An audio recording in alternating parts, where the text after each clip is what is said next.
Ah, you caught me in an unexpected situation. I was just tending to a grimy sink when an old acquaintance stumbled upon me, poking fun at my actions. Thought you were aiming for bigger things, huh? He quipped, clearly surprised to see me in this role. I couldn't help but chuckle at his reaction, as my journey has taken an unexpected turn since our school days. You see, ever since I was young, I've been drawn to the idea of justice and heroism. I'd don a makeshift cape and rush around, dreaming of being a courageous defender of the weak. My classmate Steve shared a similar aspiration, and we often engage in playful battles, each striving to become the ultimate hero.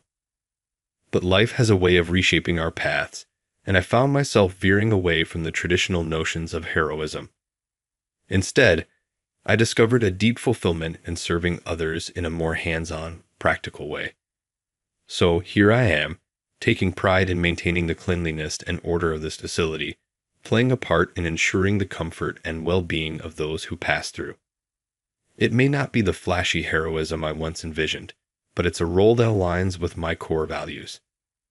As my old friend stood there, speechless, I couldn't help but reflect on how our perceptions of success and heroism can shift over time. Sometimes, the true measure of a person's character lies in the simple, yet profound acts of service they undertake, rather than the lofty titles they hold. The desire to be the top hero was just as fierce in both of us. We often clashed, each insisting that we were the greatest hero. Our hero role-playing games frequently turned into heated debates. I'm going to be the main hero. No way, I'm the one who gets to be the main hero. Whenever my friends and I tried to decide who would play the lead part, Steve would always butt in, claiming it for himself. What are you talking about, Steve? You joined in late, so I'm the main hero. That's not a rule. I'm the main hero. This back and forth would continue until the adults had to intervene. Steve and I shared a peculiar bond. We first met in kindergarten, and even then, he was always tormenting me. I was fed up with it. I thought I'd get a break from him in elementary school, but we ended up in the same class in first grade, and again in second and third. It seemed like we were destined to be classmates for all 9 years of mandatory education. We were always aware of each other, each striving not to be outdone by the other. It was a rivalry, though not the kind that brings out the best in people. The academic rivalry between Mike and Steve was fierce. After each test, they would compare scores, each hoping to outshine the other. When they both achieved the same high marks, it only fueled their competitive spirit further. The desire to be the best pushed them to excel in their studies, yet it also created a tense dynamic between the two. This competitive streak extended beyond the classroom, as they vied for glory in school sports and student council activities. Despite their differences, their relentless drive to succeed helped their team triumph year after year. As a lighthearted jest, the situation left us both feeling uneasy. People often wondered why we couldn't get along, but deep down, we recognized each other as our fiercest competitors. Our rivalry continued throughout high school, as we vied for success in academics, sports, and every other arena. We likely would have even competed to gain admission to the most prestigious college, but everything changed in the fall of my freshman year. Tragically, my father passed away in a sudden car accident. The devastating loss plunged our family into profound grief. I can still vividly recall the scene, my father's smiling portrait, the grand floral tributes, and the soft weeping all around me. The other driver claimed innocence, but we knew better. The accident occurred due to his reckless behavior, smoking, using his phone, and driving under the influence. Yet, he shamelessly denied any fault, exploiting the fact that my father was no longer present to defend himself. He never offered an apology, leaving us outraged and completely bewildered. Fortunately, the dash cam and nearby security footage clearly showed that my father was not to blame.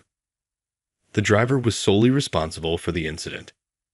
Our family lawyer, Bob, was a recent addition to a small firm, but he worked tirelessly to restore my father's reputation. He assured us he would take charge and clear my father's name. Thanks to Bob's efforts, my father's name was publicly cleared, and the responsible party faced severe consequences. We are forever grateful, Bob. This will provide my husband with the peace he deserves, my family said through tears of relief. Even though the responsible party never apologized, it no longer mattered. The most important outcome was that justice had been served. I had started to recover from my despair, and my admiration for Bob fueled my progress. I told Bob, "I want to become a legal expert like you." He smiled and replied, "Like me. That's wonderful. Put in your best effort, and I'll be here to support you." Bob's dedication and success inspired me to pursue a law degree. I set my sights on a challenging university and studied diligently every day. However, as I advanced, I couldn't shake a lingering sense of dissatisfaction, though I couldn't quite pinpoint the reason. Still, I persevered. One day, when I shared my plans to study law, my friend Steve was taken aback. "Really, Mike? You're aiming for that law school too?" A legal professional, he also possessed a strong sense of justice. We were united by the same objective, yet Steve had a rather coarse manner of speaking. I quietly pondered whether he might be better suited for a darker, heroic role than a conventional one. As we now shared the same goal, Steve declared, "All right, I'll be the top candidate. You can simply trail behind me." "I apologize, but I cannot allow that to happen. My dream is at stake," I responded. And just like that, a rivalry between us began. We both studied harder than ever, determined to outperform each other on the entrance exams. To my surprise, that sense of dissatisfaction vanished as I immersed myself in the competition.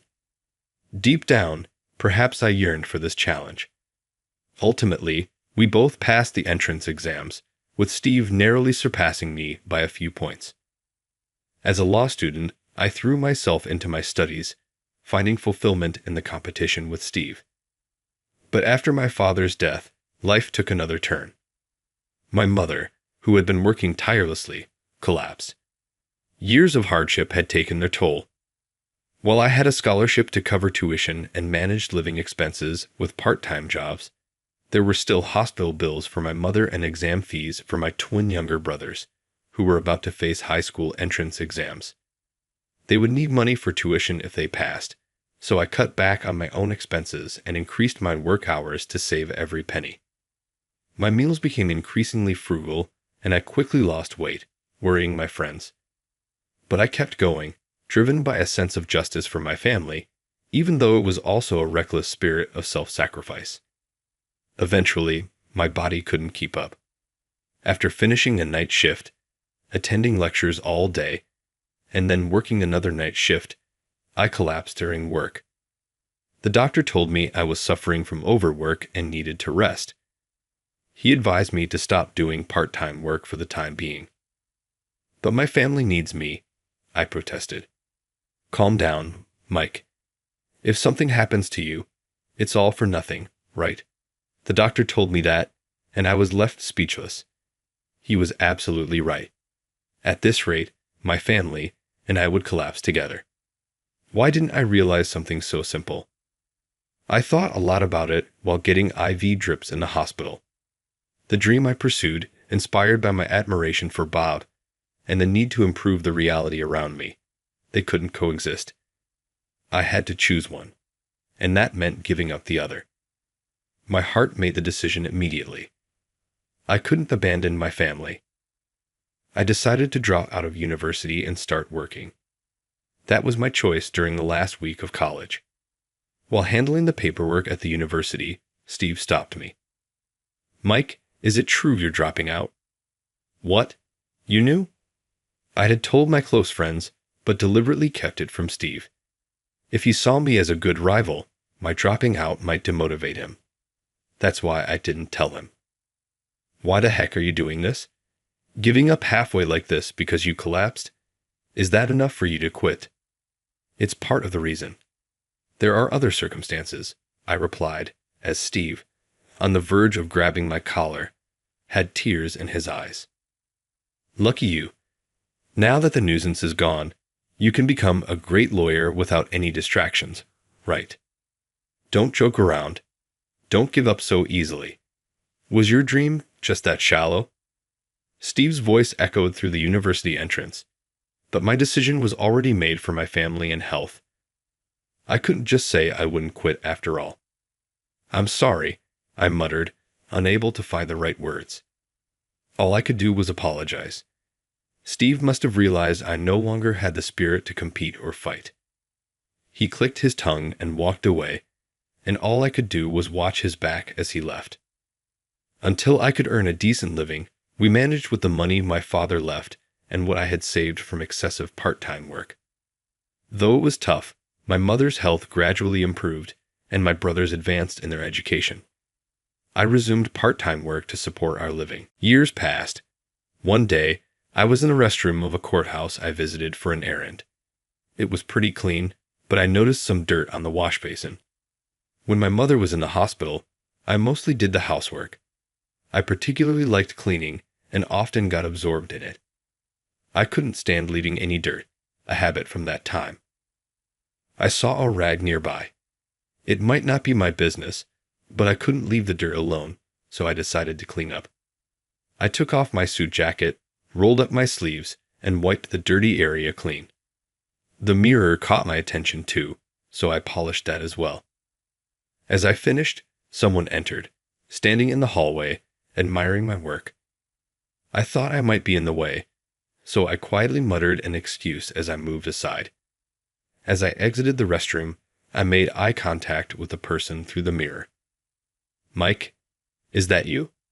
The man, wearing a lawyer's badge, called out my name.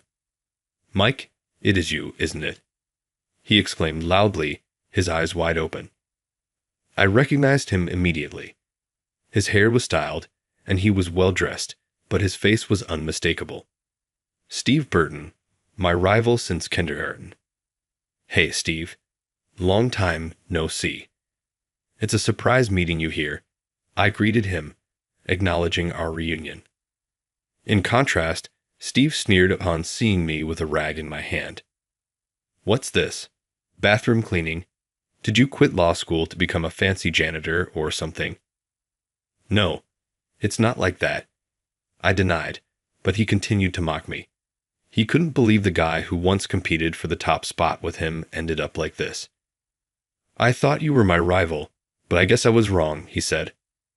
Frustrated with Steve's unwillingness to listen, I put away the rag. "You seem to be misunderstanding something," I said. I washed my hands, dried them with a handkerchief, put on my jacket, and then looked Steve straight in the eyes. "I'm a judge. Well, an associate judge for now." Steve finally quieted down, his gaze briefly flickering away. He must have noticed the badge on my jacket. "A judge? What? Why are you?" "What do you mean, why? You're the one who said it. Don't give up so easily." So, I didn't give up. That's all there is to it. Steve's face froze in astonishment. Years after dropping out of college, my twin brothers were now high school students about to start thinking about their future paths. My mother's health had improved enough for her to be discharged, requiring only occasional hospital visits. Still, I continued juggling construction work and convenience store shifts to support us. One day, my mother called me to a nearby cafe. "What? Remarrying?" "Yes, that's right. And the person is—" "Oh, here he comes now," she said, waving towards the cafe entrance. Turning around, I saw a man about my mother's age approaching us. "The person is waiting." "Sir Dr. Thompson, right?" My mother's new partner was Dr. John Thompson, her primary physician. "Mike, I'm looking forward to our future together." "Yes, likewise. I'm looking forward to it too." The awkwardness of knowing my mother's remarriage partner only lasted the first few weeks. John was a very kind and caring person. I felt at ease leaving my mother in his hands. My brothers quickly warmed up to John, bonding with him as if they were a real family. Moreover, both of them began expressing a desire to become doctors like John and wished to pursue medical studies. I was worried about the high tuition fees, but John generously offered to pay for everything. Even though they were his stepsons, he was genuinely happy that they wanted to follow in his footsteps. He also offered to take care of our household finances, saying the money I earned for the house should be used for myself. Suddenly freed from my responsibilities, I was unsure of what to do next. But then I came to a decision. There was still something I hadn't accomplished. The path to becoming the hero of justice I had always admired since childhood, the path of law, which I had entered inspired by Bob. I resolved to re-enter law school and resume my studies. That's the decision I made. My brothers and I enrolled in the same university. They in the medical school and I in the law school. I studied hard again, maintaining the top position in my class. I passed the bar exam on my first try and received high praise during my legal training. This is how I became a judge, but I am still an associate judge. It takes over a decade of experience to become a full judge. I continue to strive, knowing this is not the end goal. The presence of a rival fuels my motivation. Even though I was praised as a top student in law school, I still felt unfulfilled. The fact that I had fallen behind years ago always lingered in my mind. Someday, I will stand shoulder to shoulder with that man, my classmate and rival, and surpass him. That thought has been my driving force. After hearing my long story, Steve stood there looking down. "So that's what happened," he said. I wondered if this man was really Steve Williams. He had such an uncharacteristic expression on his face. "I'm sorry about back then. I knew your situation, yet I only pushed my ideals on you. You must have been struggling too." He regretted what he had said to me just before I dropped out of college. His uncharacteristic words caught me off guard, and I nearly burst into tears. "Why didn't I support you more? I'm really sorry. I regret it." Steve remained downcast. I said, "Look up, man," and put my hand on his shoulder. "Steve, I'm actually thankful for what you said back then. Don't give up so easily. It was because you said that I decided to try again." After leaving college, I honestly thought about giving up on law, maybe getting a job at some average company, and leading a vague, aimless life. After all the struggles I had been through, that should have been enough. That's what I thought.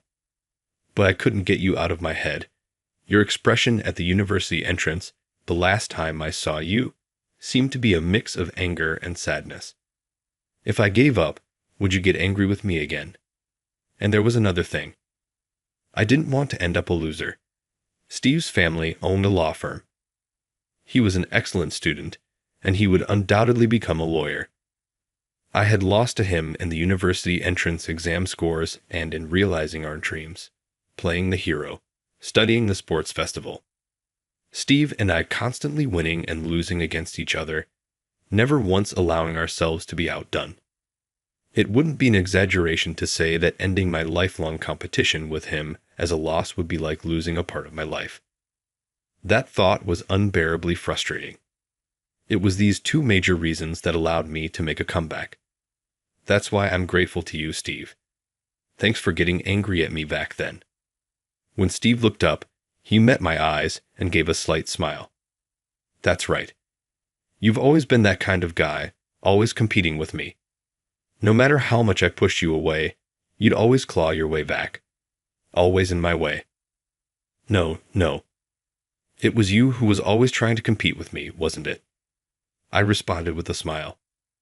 Fine then, Mike. Let's have another competition. Who will make it first? Me taking over my father's firm as a director, or you becoming a judge? I accept your challenge. Just don't cry later, okay? That's my line. We bantered, glaring at each other as sparks flew. After a few seconds of this, we both reached our limit and burst out laughing. Ahaha. Oh man, we hadn't changed a bit since we were kids, right? But this is us, isn't it? Always trying to one-up each other. Looking forward to more of this. Yeah, absolutely. Same here, Mike.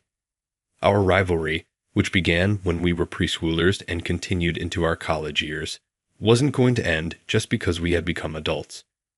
We will continue to compete and spur each other on. Though unspoken, Steve and I exchanged a firm handshake, conveying this mutual understanding. Sometime later, Steve and I started to interact as friends, even drinking together. Finally, as we were approaching our 30s, I said, "Wow, you already have a wife and kids." Steve was already married, aiming to be a distinguished director for his family's sake. "What about you?" he asked. "Me? I haven't thought that far ahead," I replied, still single. As I sighed, Steve proudly started talking about his wife and family. "Marriage is great. Kids are wonderful," he said with a smile. In this regard, I knew I couldn't compete with him. Instead of feeling envious or jealous, I just listened with a smile, finding it heartwarming. One day, Steve contacted me and invited me to his house. He was throwing a birthday party for his daughter and asked me to come and celebrate with them. I was worried about intruding on a family event, but apparently, my name was well known as Steve's rival, and they were eager to meet me. "Hi, it's great to meet you," I said as I was guided to the living room. I saw his wife and their daughter running around. "Welcome. My husband always speaks highly of you," his wife greeted me with a gentle smile. Their daughter, seemingly startled by my sudden appearance, clung to her mother's legs. Not wanting to scare her, I crouched down to her level and asked, "Hello, what's your name?" She blushed and hid behind her mother. Seeing this, Steve burst out laughing. "Haha, Mike, looks like she doesn't like you," he said. "Why are you so happy about that?" I asked. When Steve picked her up, she seemed to calm down. Looking straight at me, she said, "My name's Emily." "Is that so? Emily? How old are you?" I asked. Emily got down from Steve's arms and ran to the back of the living room. I watched her curiously as she held up her birthday card above her head, saying cheerfully, 3. Though initially scared, Emily gradually warmed up to me. After several hours, she even brought a book over and sat on my lap. "Read this, please," she requested. "Okay, sure thing," I replied. After I read to her, Emily politely thanked me. It was surprising to see such manners in a 3-year-old. As I patted her head and praised her, she hopped around joyfully. Watching her, I began to think that having kids might be nice. As the day neared its end, it was time to depart. "Are you already leaving?" Emily inquired. "Farewell, Emily." No, don't go." It seemed I had grown unusually attached to her in just one day. She grasped my trousers, making it difficult for me to leave. "Come on, don't trouble him," Steve said as he lifted her up. She appeared on the verge of tears. "Emily, I'll return to play again, I promise." I extended my pinky finger, and she did the same, sealing our promise to meet again. Unexpectedly, Emily kissed me on the cheek. Surprised, I turned to see Steve growing angry. "Hey Mike, what's that about? Don't come back here. I won't let you see Emily anymore," Steve shouted, his face reddening. Then, as if to defy her father, Emily loudly proclaimed, "Why would you say that?" No, I hate Daddy." I was left perplexed on how to respond. Emily was crying, Steve was red-faced, and his wife was smiling at the chaotic scene unfolding at the doorway. The farewell at the entrance had become a chaotic ordeal. As a busy judge, my days are filled with responsibility. The weighty role of a judge holds profound influence over people's lives. Yet, with great authority comes a profound sense of fulfillment. I am resolute in my pursuit of becoming an esteemed judge, a goal I have worked tirelessly to attain. The unwavering support of those around me has fueled my unwavering determination. My father's tireless efforts for our family, Bob's clearing of my father's name and introduction to the legal realm, my mother's steadfast backing even through illness, John's encouragement, and most of all, my family's refusal to let me give up, culminating in Emily's adoration. These individuals are the pillars upon which my life is built. Reflecting on this, I am humbled by the profound impact they have had. For their sake, I am committed to upholding the dignity of the judicial office and striving for the highest standards of excellence. As I gaze at the starry sky on my way home from work, I renew this solemn vow to myself.